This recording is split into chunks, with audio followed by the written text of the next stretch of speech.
रमेश दिल्ली की भागदौड़ भरी जिंदगी में एक मामूली टैक्सी ड्राइवर था। उसका दिन ट्रैफिक के शोर और हॉर्न की आवाजों से भरा रहता था, इसलिए उसे रात की शिफ्ट ज्यादा पसंद थी। रात के शांत घंटों में उसे दिल्ली की सड़कों पर एक अलग ही सुकून मिलता था। दिन की भीड़ भाड़ से दूर रात की खामोशी में वह अपनी धुन में टैक्सी चलाता था। अक्सर रात के 2 या 3 बजे तक, जब शहर के ज्यादातर लोग गहरी नींद में होते थे, रमेश दिल्ली के बाहरी इलाकों में चक्कर लगाता रहता था। इन इलाकों में सवारियां कम मिलती थीं, पर कभी कभी उसे लंबी दूरी की सवारी भी मिल जाती थी, जिससे उसके दिन भर की कमाई अच्छी हो जाती थी। एक रात रमेश मोतीबाग की तरफ से खाली लौट रहा था। उसकी शिफ्ट खत्म होने वाली थी और वह घर जाने की जल्दी में था। तभी एक सुनसान जगह पर उसने सड़क के किनारे एक महिला को हाथ उठाकर टैक्सी रोकते देखा। यह एक ऐसा दृश्य था जो रमेश के लिए नया नहीं था। रात में सवारियां मिलना आम बात थी। महिला ने सफेद साड़ी पहनी थी, सिर पर पल्लू था और उसके हाथ में एक लाल पर्स था। वह एक साधारण सी महिला लग रही थी, जिसे देखकर किसी को कोई अंदेशा नहीं होता। रमेश ने अपनी टैक्सी रोकी और खिड़की नीचे की। महिला ने धीमी पर स्पष्ट आवाज में कहा, कृपया मुझे वीरान रोड तक छोड़ देंगे? वीरान रोड? रमेश ने अपने मन में सोचा। यह रोड दिल्ली के बाहरी छोर पर थी, जहां आबादी बहुत कम थी और रात में कोई नहीं जाता था। यह एक सुनसान सड़क थी, जिसके आसपास जंगल और पुरानी टूटी फूटी इमारतें थीं। रमेश को थोड़ी हिचकिचाहट हुई, लेकिन रात के इस वक्त और कहीं सवारी मिलने की उम्मीद नहीं थी। उसने थोड़ी देर सोचा और फिर हां कर दी। महिला टैक्सी की पिछली सीट पर बैठ गई। टैक्सी वीरान रोड की ओर बढ़ चली। रमेश को लगा कि महिला रास्ते भर बात करेगी, जैसा कि अक्सर सवारियां करती हैं, पर वह पूरी तरह चुप रही। उसने न कोई सवाल पूछा और न ही कोई टिप्पणी की। रमेश ने कई बार पीछे लगे शीशे से देखने की कोशिश की, पर अंधेरे और महिला के पल्लू की वजह से उसका चेहरा ठीक से दिखाई नहीं दिया। उसे लगा कि शायद वह थकी हुई है या सोने की कोशिश कर रही है। रास्ते भर सिर्फ टैक्सी के इंजन की आवाज और सड़क के किनारे पेड़ों के पत्तों की सरसराहट ही सुनाई दे रही थी। करीब 15 मिनट की ड्राइव के बाद रमेश उस मोड़ पर पहुंचा जिसे महिला ने वीरान रोड कहा था। यह एक घुमावदार मोड़ था, जिसके दोनों ओर घने पेड़ थे। उसने टैक्सी रोकी और पीछे मुड़कर महिला को किराया लेने के लिए देखा, पर रमेश ने जो देखा उसने उसकी सांसें रोक दी। पिछली सीट खाली थी। रमेश चौंका। पीछे कोई नहीं? यह कैसे संभव है? उसने अपनी आंखें मली और फिर से देखा। सीट सचमुच खाली थी। उसका दिमाग चकरा गया। यह नामुमकिन था। वह अभी अभी तो उस महिला को यहां लेकर आया था। सबसे बड़ी बात, टैक्सी का कोई भी दरवाजा खुला नहीं था। अगर वह उतरती तो दरवाजा जरूर खुलता। रमेश ने दरवाजे के हैंडल को खींचा। वे बंद थे। उसने अपनी गर्दन झुकाकर सीट के नीचे देखा, पर वहां भी कोई नहीं था। उसे लगा जैसे उसने कोई भयानक सपना देखा हो, पर वह पूरी तरह जगा हुआ था। उसके माथे पर पसीना आ गया। यह क्या हो रहा था? उसके शरीर में एक अजीब सी सिहरन दौड़ गई। वह अपनी जगह पर जड़वत बैठा रहा। उसकी आंखों में डर और अविश्वास का भाव था। यह एक आम सी रात नहीं थी। यह एक ऐसी रात थी जिसने रमेश के जीवन में एक अनजानी दहशत की शुरुआत कर दी थी। वह समझ नहीं पा रहा था कि उसने जो देखा वह सच था या सिर्फ उसका भ्रम। अगली सुबह रमेश की नींद खुली तो भी उसके मन में रात की घटना घूम रही थी। उसने सोचा कि शायद वह थक गया होगा या उसे कोई बुरा सपना आया होगा, पर जब भी उसे खाली सीट और बंद दरवाजों का ख्याल आता, उसके रोंगटे खड़े हो जाते। उसने अपने दोस्त जीतू को फोन किया और पूरी बात बताई। जीतू रमेश के बचपन का दोस्त था और उसे हर बात बताता था। जीतू ने रमेश की बात सुनी और जोर से हंस पड़ा। तेरी नींद खुली भी थी या सपने में चला रहा था? जीतू ने मजाक उड़ाते हुए कहा। लगता है तूने कोई भूतिया फिल्म देख ली है और अब तुझे हर जगह भूत दिख रहे हैं। जीतू ने रमेश को सांत्वना दी कि ऐसा कुछ नहीं होता और यह सिर्फ उसका वहम है। रमेश ने भी सोचा कि शायद जीतू ठीक कह रहा है। उसने खुद को समझाया कि रात में नींद और थकान की वजह से उसे कुछ गलतफहमी हो गई होगी, पर उसके मन के किसी कोने में एक अजीब सी बेचैनी बनी रही। उस रात रमेश ने सोचा कि वह उस रूट पर नहीं जाएगा, पर किस्मत को कुछ और ही मंजूर था। उसकी एक सवारी ने उसे उसी इलाके में छोड़ दिया जहां उसने पिछली रात उस महिला को देखा था। रात के करीब 2:30 बज रहे थे और सड़क पर सन्नाटा पसरा हुआ था। रमेश ने अपनी टैक्सी घुमाई और शहर की तरफ लौटने लगा। तभी उसकी नजर सड़क के किनारे पड़ी। वही औरत, वही सफेद साड़ी, वही लाल पर्स और वही अंदाज। वह उसी जगह खड़ी थी जहां उसने पिछली रात उसे देखा था। रमेश का दिल जोर से धड़कने लगा। उसकी सांसें अटक गईं। यह क्या हो रहा था? जीतू की बातें उसके कानों में गूंज रही थीं, पर जो कुछ वह अपनी आंखों से देख रहा था वह किसी भी मजाक से बढ़कर था। क्या यह सिर्फ एक संयोग था या कुछ और? महिला ने फिर से हाथ उठाया। रमेश ने ब्रेक लगाए। उसका पूरा शरीर कांप रहा था। उसे लगा जैसे उसका खून जम गया हो। डर और जिज्ञासा के बीच उसने हिम्मत करके टैक्सी रोकी। महिला टैक्सी की पिछली सीट पर बैठी, ठीक उसी तरह जैसे पिछली रात बैठी थी। उसने फिर से कहा, वीरान रोड तक छोड़ देंगे? रमेश ने बिना कुछ बोले हां कर दी। उसकी जबान सूख चुकी थी। इस बार रमेश ने ठान लिया था कि वह अपनी आंखें नहीं हटाएगा। उसने पीछे लगे शीशे में लगातार देखना शुरू किया। महिला चुपचाप बैठी थी। उसके चेहरे पर कोई भाव नहीं था। रमेश का ध्यान ड्राइविंग से ज्यादा शीशे पर था। उसकी नजरें महिला पर टिकी थीं। वह हर मोड़ पर, हर खड्डे पर, हर हल्की फुल्की हलचल पर ध्यान दे रहा था। वह यह सुनिश्चित करना चाहता था कि इस बार वह कोई गलती नहीं करेगा। जैसे जैसे टैक्सी वीरान मोड़ के करीब पहुंच रही थी, रमेश की धड़कनें तेज होती जा रही थीं। उसने अपनी सांसें रोक लीं। वह पल आ गया। टैक्सी वीरान मोड़ पर पहुंची। रमेश ने अपनी नजर शीशे से नहीं हटाई और जैसे ही उसने अपनी आंखें झुकाकर पीछे देखा, सीट फिर से खाली थी। रमेश ने जोर से ब्रेक लगाए। टैक्सी अचानक रुक गई। उसके रोंगटे खड़े हो गए। उसके शरीर में एक ठंडी लहर दौड़ गई। इस बार कोई गलती नहीं थी। वह पूरी तरह जागा हुआ था। उसने पूरी तरह ध्यान दिया था। यह कैसे संभव था? महिला कब और कैसे गायब हुई, उसे कुछ भी पता नहीं चला। उसका दिल तेजी से धड़क रहा था, जैसे अभी फट जाएगा। वह चीखना चाहता था, पर उसकी आवाज गले में ही अटक गई थी। यह सिर्फ एक संयोग नहीं था। यह एक ऐसी भयानक हकीकत थी जिसने रमेश के दिमाग को हिलाकर रख दिया था। उसे लगने लगा कि वह किसी बुरे सपने में फंस गया है, जिससे वह बाहर नहीं निकल सकता। रात की खामोशी में उसे अपनी ही सांसों की आवाज सुनाई दे रही थी और उसके साथ एक अनजाना डर जो अब उसके साथ चिपक गया था। अब रमेश को रात में नींद नहीं आती थी। उस महिला का खाली सीट से गायब हो जाना उसके दिमाग में घूमता रहता था। उसे हर जगह वही सफेद साड़ी और लाल पर्स नजर आता। डर इतना बढ़ गया था कि कई रातें तो वह उस रूट पर जाता ही नहीं था। वह दूसरे इलाकों में टैक्सी चलाता जहां उसे रात में उस महिला के मिलने का डर न हो। पर दिल्ली की सड़कों पर रात भर टैक्सी चलाना कोई आसान काम नहीं था, खासकर जब आप अपने मन में किसी अनजाने डर को लिए घूम रहे हों। एक रात रमेश को पैसे की ज्यादा जरूरत थी। उसकी बेटी की स्कूल फीस और घर का किराया बाकी था। उसे पता था कि उस वीरान रूट पर लंबी दूरी की सवारी मिलने की संभावना ज्यादा थी। मन में डर था, पर पैसों की मजबूरी ने उसे हिम्मत दी। उसने खुद को समझाया कि यह सिर्फ उसका वहम है और शायद पिछली बार उसे कोई भ्रम हुआ होगा। उसने गहरी सांस ली और अपनी टैक्सी उसी रूट पर ले गया। रात के 2:30 बजे थे। सड़क पर सन्नाटा पसरा था। रमेश अपनी टैक्सी चला रहा था और हर पल अपने दिल को समझा रहा था कि कुछ नहीं होगा। तभी उसकी हेडलाइट्स की रोशनी में उसे सड़क के किनारे वही आकृति दिखाई दी। वही औरत, वही सफेद साड़ी, सिर पर पल्लू और हाथ में लाल पर्स। वह उसी जगह खड़ी थी जहां वह हर बार मिलती थी। रमेश का दिल फिर से तेजी से धड़कने लगा, जैसे वह सीने से बाहर आ जाएगा। उसके हाथ स्टीयरिंग व्हील पर कांपने लगे।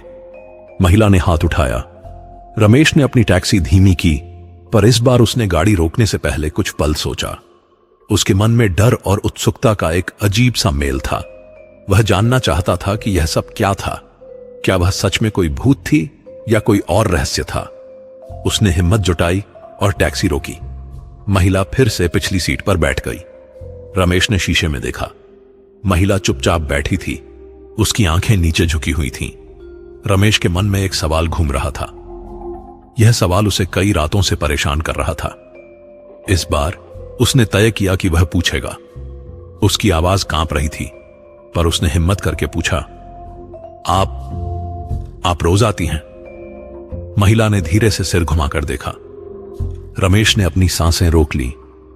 यह पहली बार था जब उसने उसका चेहरा ठीक से देखा था, और जो कुछ उसने देखा वह उसकी कल्पना से भी ज्यादा भयानक था। उसके चेहरे का आधा हिस्सा काला पड़ चुका था, जैसे वह जल गया हो या किसी गहरी चोट से विकृत हो गया हो। उसकी आंखें लाल थीं, जैसे उनमें खून उतर आया हो, और गालों पर खून के सूखे निशान थे। वह मुस्कुराई, पर उसकी मुस्कुराहट डरावनी थी, एक ठंडी भयावह मुस्कुराहट। उसकी आवाज बदल गई थी। अब वह धीमी और कांपती हुई नहीं थी, बल्कि एक गहरी भयानक आवाज थी जो हड्डियों तक सिहरन पैदा कर रही थी। अब देख ही लिया है तो चल भी मेरे साथ। महिला के ये शब्द रमेश के कानों में गूंजे। उसका शरीर सुन्न पड़ गया।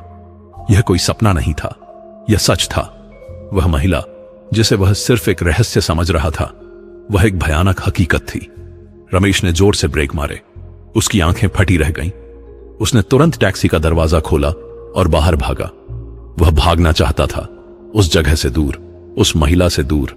पर जब वह बाहर आया तो वहां कोई नहीं था, न महिला, न उसकी टैक्सी की पिछली सीट पर। वह औरत गायब हो गई थी। रमेश वहीं सड़क पर गिर पड़ा। उसके पूरे शरीर में थरथराहट थी। उसे समझ नहीं आ रहा था कि वह कहां है और वह क्या देख रहा है। उस रात रमेश ने न सिर्फ एक भूत देखा था, बल्कि उसे उस चेहरे का सच भी पता चला था, जिसे उसे कभी नहीं देखना चाहिए था। यह अनुभव उसके मन में हमेशा के लिए एक भयानक निशान छोड़ गया। रमेश उस रात की घटना के बाद बुरी तरह टूट चुका था। उसे कुछ समझ नहीं आ रहा था कि वह क्या करे। आखिरकार उसने हिम्मत जुटाई और अपने दोस्त जीतू को फोन किया। जीतू रमेश के घर आया और उसे देखा तो हैरान रह गया। रमेश की आंखें लाल थीं, चेहरा पीला पड़ा था और वह किसी सदमे में लग रहा था। रमेश ने जीतू को पूरी बात बताई। उस महिला का चेहरा, उसकी भयानक मुस्कुराहट और उसके डरावने शब्द। जीतू ने ध्यान से सुना। इस बार वह हंसा नहीं। रमेश की हालत देखकर उसे लगा कि मामला गंभीर है, पर जीतू एक विज्ञान में विश्वास रखने वाला व्यक्ति था। उसे भूत प्रेत की बातों पर यकीन नहीं था। उसने रमेश को दिलासा दिया, देख रमेश, यह सब तेरे दिमाग का वहम है। तू इतना डर गया है कि तुझे हर चीज डरावनी लग रही है। चल, मैं साथ चलता हूं। भूत वूत कुछ नहीं होता। हम साथ चलेंगे और तू देखना, कुछ नहीं होगा। जीतू की बातों से रमेश को थोड़ी हिम्मत मिली। उसे लगा कि शायद जीतू साथ होगा तो उसका डर कम होगा। अगली रात दोनों दोस्त रमेश की टैक्सी में बैठे। जीतू ड्राइविंग सीट के बगल में बैठा था और रमेश गाड़ी चला रहा था। रात के 2:30 बज रहे थे और वे उसी रास्ते पर जा रहे थे जहां वह महिला हर बार दिखती थी। जीतू आत्मविश्वास से भरा था। वह सोच रहा था कि वह रमेश का डर खत्म कर देगा। फिर वही जगह, वही औरत। वह सफेद साड़ी में खड़ी थी। अंधेरे में भी उसका साया स्पष्ट दिख रहा था। रमेश का दिल फिर से कांपने लगा, पर जीतू की मौजूदगी ने उसे थोड़ी हिम्मत दी। उसने टैक्सी रोकी। महिला टैक्सी की पिछली सीट पर चुपचाप बैठ गई। जीतू ने रमेश को मुस्कुराकर देखा, जैसे वह कह रहा हो, देख, कुछ नहीं हुआ। रमेश ड्राइव करता रहा। जीतू हंस रहा था। तेरे भूत की सवारी मिल गई, उसने मजाक करते हुए कहा। रमेश ने शीशे में देखा। महिला चुपचाप बैठी थी, जैसे पत्थर की मूरत। जीतू को लगा कि रमेश का डर बेवजह था। जैसे जैसे टैक्सी वीरान मोड़ के करीब पहुंच रही थी, रमेश की धड़कनें तेज हो रही थीं। उसे पता था कि अब कुछ होने वाला है। जीतू भी अब थोड़ा गंभीर हो गया था, पर उसके चेहरे पर अब भी हल्का सा मजाक था। पर जैसे ही टैक्सी वीरान मोड़ पर पहुंची, कुछ ऐसा हुआ जिससे जीतू की आंखें फटी रह गईं। औरत ने धीरे धीरे सिर घुमाकर देखा। उसका चेहरा रमेश ने पहले ही देखा था, पर जीतू के लिए यह पहला अनुभव था। उसकी आंखें लाल थीं, चेहरा विकृत था और गालों पर खून के निशान थे। पर सबसे भयानक बात यह थी कि उसकी गर्दन उल्टी थी। उसका सिर पूरी तरह पीछे की तरफ मुड़ा हुआ था और वह उसी अंदाज में मुस्कुरा रही थी जिस अंदाज में वह रमेश को देखकर मुस्कुराई थी। जीतू की आंखों में आतंक भर गया। उसने अपनी जगह पर पीछे हटने की कोशिश की, पर वह टैक्सी में फंसा हुआ था। उसकी आवाज उसके गले में ही अटक गई। एक चीख उसके मुंह से निकली, पर वह पूरी तरह नहीं निकल पाई। वह बेहोश हो गया और सीट पर लुढ़क गया। रमेश ने जोर से ब्रेक मारे। टैक्सी रुकते ही औरत गायब हो गई। रमेश ने जीतू को देखा। वह पूरी तरह बेहोश पड़ा था। उसका चेहरा पीला पड़ गया था और उसकी सांसें तेज चल रही थीं। रमेश ने उसे हिलाया, पर जीतू की आंखों में कोई हलचल नहीं थी। उस रात रमेश अकेला नहीं था, पर उस औरत ने एक और इंसान को अपने आतंक का शिकार बना लिया था। रमेश को अब यकीन हो गया था कि वह कोई साधारण भूत नहीं थी, बल्कि कोई ऐसी भयानक शक्ति थी जो किसी को भी नहीं छोड़ती थी। उसके दोस्त की गलती उसे बहुत भारी पड़ गई थी। जीतू को अस्पताल में भर्ती कराया गया। डॉक्टर ने कहा कि उसे गहरा सदमा लगा है और वह मानसिक रूप से बीमार हो सकता है। रमेश जीतू की हालत देखकर बुरी तरह डरा हुआ था। उसे समझ नहीं आ रहा था कि क्या करे। वह जानता था कि यह सब उस महिला की वजह से हुआ है और जब तक वह उसके रहस्य को नहीं सुलझा लेता तब तक चैन से नहीं रह पाएगा। उसे डर लग रहा था, पर एक अजीब सी जिद थी। वह उस औरत का सच जानना चाहता था। उसे यह पता लगाना था कि वह कौन थी और उसे क्या चाहिए था। रमेश ने कई दिन तक टैक्सी नहीं चलाई। वह घर में बंद रहता और उस महिला के बारे में सोचता रहता। उसे नींद नहीं आती थी और हर रात उसे वही डरावना चेहरा और उल्टी गर्दन याद आती थी। उसने तय किया कि वह एक बार फिर उस रास्ते पर जाएगा, पर इस बार वह पूरी तैयारी के साथ जाएगा। उसने एक डिजिटल कैमरा खरीदा और उसे टैक्सी की पिछली सीट पर इस तरह लगाया कि वह पूरी सीट को रिकॉर्ड कर सके। वह हर पल रिकॉर्ड करना चाहता था ताकि अगर कुछ हो तो उसके पास सबूत हो। उसने अपने आप को समझाया कि उसे डरना नहीं है, बल्कि उसे उस रहस्य का पर्दाफाश करना है। एक रात जब घड़ी में 2:40 हो रहे थे, रमेश ने अपनी टैक्सी निकाली। उसने दिल पर पत्थर रखकर खुद को तैयार किया। उसने मन में ठान लिया था कि इस बार वह उस महिला का सामना करेगा। वह वीरान मोड़ की तरफ बढ़ चला। सड़कें खाली थीं और रात की खामोशी में टैक्सी के इंजन की आवाज ही सुनाई दे रही थी। रमेश की धड़कनें तेज थीं, पर उसने अपने आप को शांत रखने की कोशिश की। 2:45 पर वही औरत सड़क के किनारे खड़ी दिखाई दी। वही सफेद साड़ी, वही लाल पर्स। रमेश ने टैक्सी रोकी। महिला पिछली सीट पर बैठी। रमेश ने तुरंत कैमरे की स्क्रीन पर देखा। कैमरा रिकॉर्ड कर रहा था। महिला चुपचाप बैठी थी, पर रमेश ने देखा कि कैमरे की स्क्रीन में उसकी परछाई नहीं बन रही थी। यह देखकर रमेश को और ज्यादा डर लगा, पर उसने अपने आप को संभाला। टैक्सी वीरान मोड़ की ओर बढ़ रही थी। रमेश ने शीशे में देखा। महिला ने इस बार अपना चेहरा उसकी तरफ कर रखा था। रमेश ने अपनी सांसें रोक लीं। कैमरे की स्क्रीन में देखा, वह हंस रही थी। उसकी वह भयानक विकृत मुस्कुराहट जो रमेश को कई रातों से सोने नहीं दे रही थी। और फिर उसकी आवाज आई। वह आवाज अब सिर्फ डरावनी नहीं थी, बल्कि उसमें एक अजीब सी धमक थी। एक ऐसी आवाज जो सीधे रमेश के दिल पर वार कर रही थी। अब तू रोज मुझे देखता है, अब तेरा चेहरा मैं लूंगी। रमेश के पूरे शरीर में एक भयानक सिहरन दौड़ गई। उसने जोर से चीखा। उसकी चीख पूरी टैक्सी में गूंज गई। उसने तुरंत टैक्सी रोकी और दरवाजा खोलने की कोशिश की, पर दरवाजा जाम हो गया था। वह बाहर निकलने की कोशिश करता रहा, पर दरवाजा नहीं खुला। महिला अब उसके ठीक पीछे बैठी थी और उसकी भयानक हंसी टैक्सी में गूंज रही थी। रमेश ने अपनी आंखें बंद कर ली। वह नहीं देख सकता था कि आगे क्या होने वाला था। उसके बाद सन्नाटा। टैक्सी में सिर्फ रमेश की तेज सांसें सुनाई दे रही थीं और फिर कुछ नहीं। यह रमेश की अंतिम रात थी। वह उस सच्चाई से मिल चुका था जिसे उसने जानने की जिद की थी, पर उसे यह नहीं पता था कि यह उसके लिए इतनी भयानक साबित होगी। उस रात वीरान मोड़ पर एक और रहस्य जुड़ गया। अगली सुबह जब सूरज की किरणें वीरान मोड़ पर पड़ी तो गांव वालों ने रमेश की टैक्सी को वहां पाया। टैक्सी बीच सड़क पर खड़ी थी। उसके दरवाजे खुले हुए थे, पर अंदर कोई नहीं था। गांव वाले हैरान थे। रमेश हमेशा समय पर घर आता था। उन्होंने टैक्सी के आसपास खोजबीन की, पर रमेश का कहीं कोई पता नहीं चला। पिछली सीट खाली थी, पर शीशे पर खून से लिखा था, अब मैं अकेली नहीं हूं। यह संदेश देखकर गांव वाले डर गए। उन्हें कुछ समझ नहीं आया कि इसका क्या मतलब था। कुछ लोगों ने इसे मजाक समझा, पर कुछ ने महसूस किया कि यह किसी अनहोनी का संकेत था। रमेश का परिवार परेशान था। पुलिस ने भी खोजबीन की, पर कोई सुराग नहीं मिला। रमेश अचानक गायब हो गया था, जैसे वह कभी था ही नहीं। उस दिन के बाद से उस टैक्सी में अब कोई नहीं बैठता। गांव वाले और आसपास के लोग उस वीरान मोड़ से दूर रहते हैं। किसी को नहीं पता कि रमेश कहां गया या उस रात उसके साथ क्या हुआ था, पर उस टैक्सी और उस वीरान मोड़ के बारे में एक भयानक कहानी फैल गई।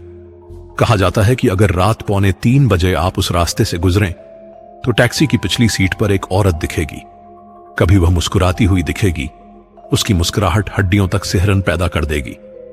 कभी वह आपको नाम लेकर बुलाती हुई दिखेगी, एक धीमी डरावनी आवाज में जो आपकी रीढ़ में ठंडी लहर दौड़ा देगी।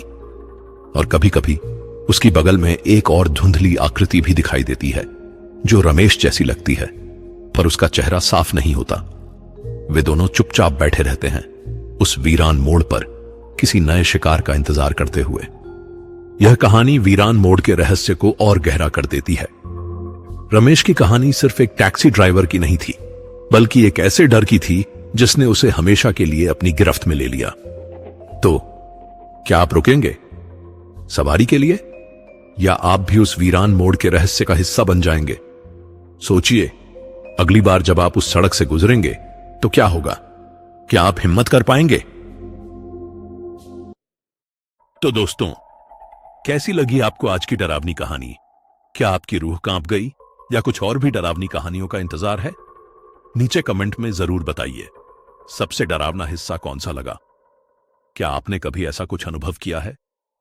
अगली कहानी किस बारे में सुनना चाहेंगे? आपके कमेंट्स हमारे लिए बहुत अहम हैं। वो हमें और बेहतर कहानियां सुनाने की प्रेरणा देते हैं। अगर अब तक आपने चैनल सब्सक्राइब नहीं किया है तो जरूर करें, ताकि अगली बार की डरावनी रात मिस ना हो जाए।